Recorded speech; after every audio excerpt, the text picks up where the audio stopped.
So have you claimed your expertise in your community? Check out this video.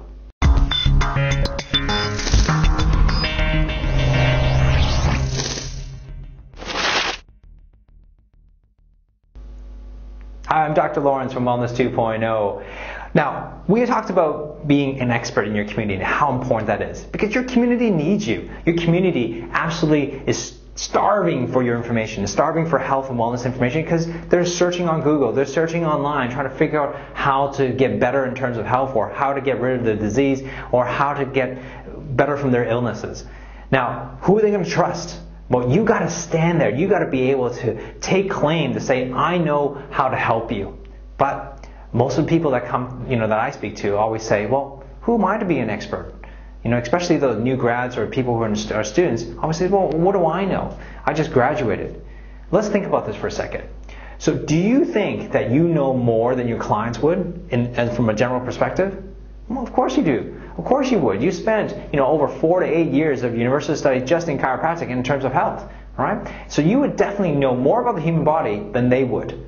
So why wouldn't you be an expert? You're an expert at something, you just got to be able to claim it, right? You got to be able to look at yourself and say, what am I good at, and what do I have knowledge about? See, most people would start to think, well, they go through this self-deprecation. It goes, well, it's because my mom told me, or is it because my friends told me, or is it because your medical doctor across the road says, you chiropractors are quacks, or you may not be the greatest naturopath, or whatever it might be. But the thing is that we go through this self-deprecation, or we go through this self-pity and self-esteem issues thinking that we cannot be an expert. If you want to become a wellness expert in your community, you got to do something what are called running the gauntlet.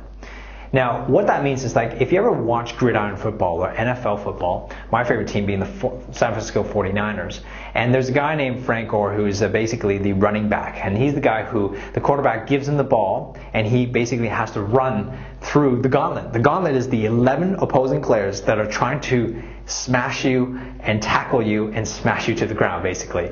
So what you got to do as a running back, you got to basically take that ball. You got to claim that ball, right? That's step number one, claiming that ball. Number two, you got to be able to basically work for it, which means you got to go through 11 players, opposing players, and your own teammates too. You got to run around them, dodge them, and get through and get into the end zone. And once you get to the end zone, when you get a running clear path, basically you got to lead it. That's the third part. Well, being an expert is similar to that. It's like what I call running the gauntlet. Number three, you got to claim your expertise. You got to claim that you know something in a particular area that most people don't. And it might be, like I said, losing weight. It might be diabetes. It might be your expertise in health and well-being, but specifically on, skin or stress or mental abilities or personal development. Whatever it might be, you have an expertise that you've studied and you had a passion about over all these years of study.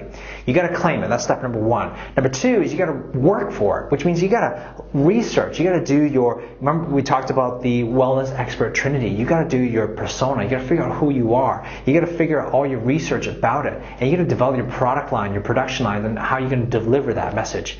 So those are the three things that you got to get through from the wellness trinity. Working for it is also, dodging claims, and all these people are throwing stuff at you from the medical profession or from other health professionals around you, or even your own family saying that you don't know enough, right? That's working at it. You got to dodge the bullets and dodge those opposing players and still keep on going. Put your head down and run with that ball. And the third thing is, once you have a clear path, once you've gone through that, that's the easy part. The easy part is leading. Once you lead, people will follow you because you have a tribe. You have a specific persona about you that will attract certain people. You're not going to attract them all, but that's okay. You're going to attract a certain group of people, and that's your tribe. And those tribe members will do everything for you. They refer to you. They will love you, and they will tell people about you. And they are the people you want to lead towards health and wellness. Not just for them, but for their kids and for the generations after them. So I think it's important that you lead them. You got to be the leader. So running the gauntlet, becoming a wellness expert is three things. Claim it, work it, and lead it. I'm Dr. Laurence from Wellness 2.0.